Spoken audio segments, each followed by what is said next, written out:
Guys, welcome back to I Love CVille. Jerry Miller with Coy Barefoot. He's the executive director of the Albemarle Charlottesville Historical Society, and it's our pleasure to have him. We love to pick this guy's brain. He is very on top of news and loves following journalism, loves following the media outlets and the current events in Charlottesville. And I have a list of questions I would love to get to Coy. Let's go. I mean, the first thing I want to talk with you, and we've talked briefly about this, is there's been a lot of news about, Charlottesville, and I don't want to use the word turmoil, but, there's been some things in the news that we should be focused on. We've had Woodard and the Water Street development go away. We've had Woolen Mills and Willow Tree head over there. We've had some exodus with upper level management in Charlottesville employees, police chief, the city attorney, clerk of the council, etc.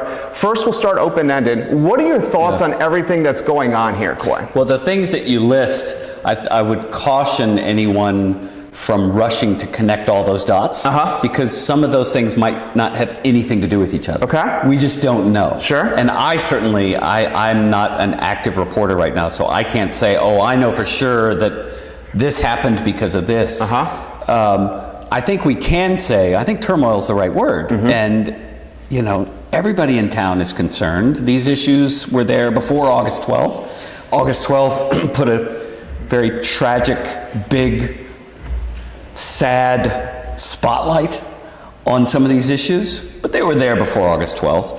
And we are, give us credit as a community for at least trying to figure some of this stuff out. Sure. And not ignore it. Yeah. But to own it and to figure out, okay, well, what the heck is going on?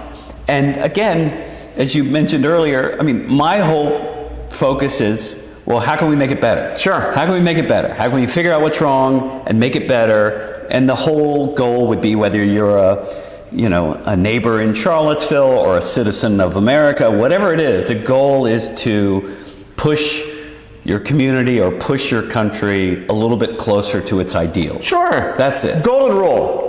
Right? It's the golden rule. Be good to each other. Right. It's so clear. But we have ideals, right? We have ideals as a people, and they mean something, and they're important, and we should figure out how to work together to realize our ideals more, whether at the local level or at the national level. You've been here 30 years. Not trying to ditch you. You've been here 30 years. Do you think Charlottesville is a better place in 2018 than it was? In many ways. Okay. Yeah. I'm curious. In many ways, it's better. The part I will be honest, though, I fell in love with a little town that doesn't exist anymore. Okay. When I got here, the street lights at night would flash yellow because there was nobody out driving around. There was nobody on West Main Street at night. Right. It was just empty. The downtown mall after 5 o'clock was empty. Miller's was open and the C&O was open. And that was literally the only things open at night downtown.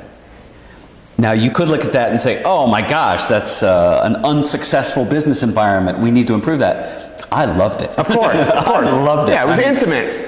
You knew everybody. Yeah, it felt like a big high school, right? Where, if you didn't know somebody, you knew who they were, basically. Sure. You knew who their friends were.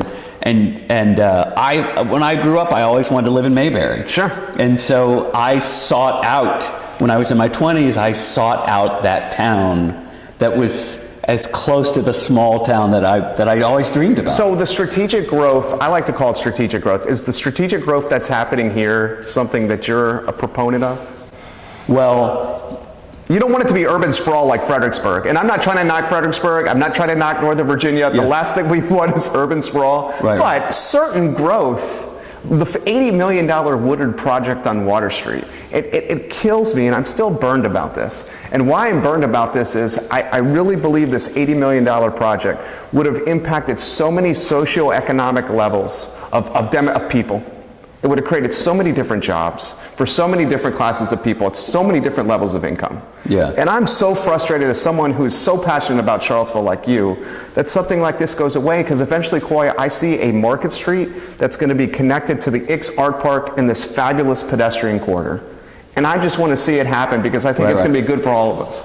And that project could still come back. I hope. We don't know. I don't know. I don't know all the ins and outs, and I have no background story to share about it. I just don't know.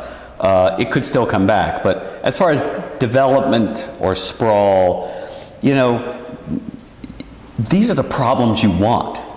the opposite is no growth, right, and people leaving. Southwestern Virginia guys. Yeah, right. And so, as much as these are challenges and problems of growth and dealing with it, and a changing community, they're the problems you want as a community. Sure. They're the problems you should embrace. Because it's a sign that something's working. That something's happening. Yeah. And people want to come here, they want to live here, they want to spend their money here. Right. And you live in a place where other people want to live. Right.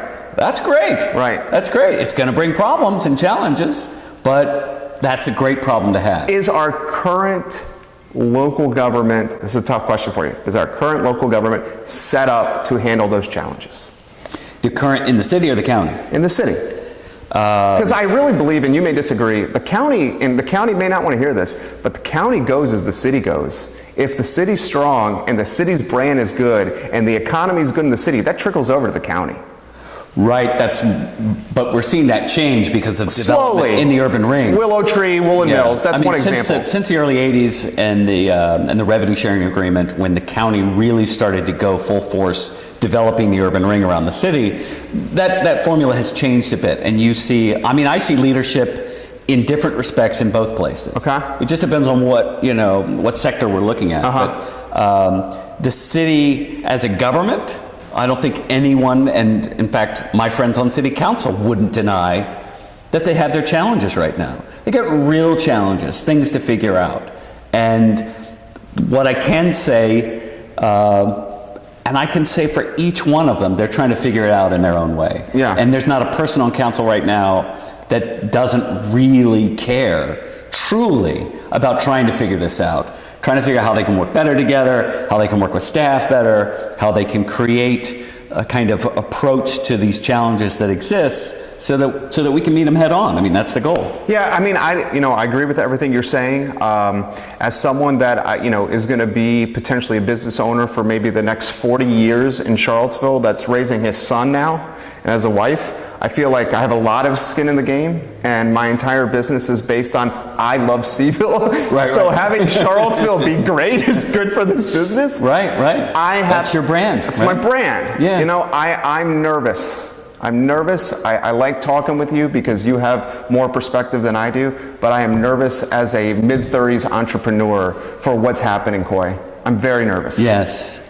Although I will say you might be nervous about some growing pains that just are natural. The Google image search, if someone would search Charlottesville on Google image and the images that show up potentially from A12, I'm nervous about this stuff. Yeah, that's really tragic, isn't it? It's so sad. Number one, it's sad that people lost their lives. That's the number one thing that we just can never forget. Of course. That people lost their lives on that day. It's just so horrific to think about. Right here where, I walk with my kids on the mall. It's just so sad. And I'm like anybody else. I still struggle with wrapping my mind around the horror of that day. And then you try to figure out, well, how do we move forward from that? How do we keep it from defining us, is what you mean. Moving forward is like, this is not us. This is not Charlottesville. Right, and there's sort of been I agree, and there's sort of been among many people a sort of knee-jerk reaction to say, well, that's not us because none of those people were from here, and whether on the right or the left, the counter-protesters or the guys in the park, that they weren't from here and they all drove here, got busted. That's partly true. There were a lot of people who were from here, and the organizers of that whole thing were from here. So it's something that we have to own and face up to, that's here. We have to deal with it. We have to figure out how to, when I say get past it, I don't mean ignore it and wipe it under the rug. It's part of our history now. It's going to be in the museum. It'll be in the museum. We got a lot of things to figure out, but it's not just Charlottesville. It's America. The politics of disruption, whether on the right or the left, we are in a historic moment here that, from my opinion, the way out of this sort of temporary kind of struggle is to rediscover what defines us, what's important to us. Individual human liberty, public education, a free press. What are the pillars that support human freedom as we define it? rediscover those things and rededicate ourselves to making them better.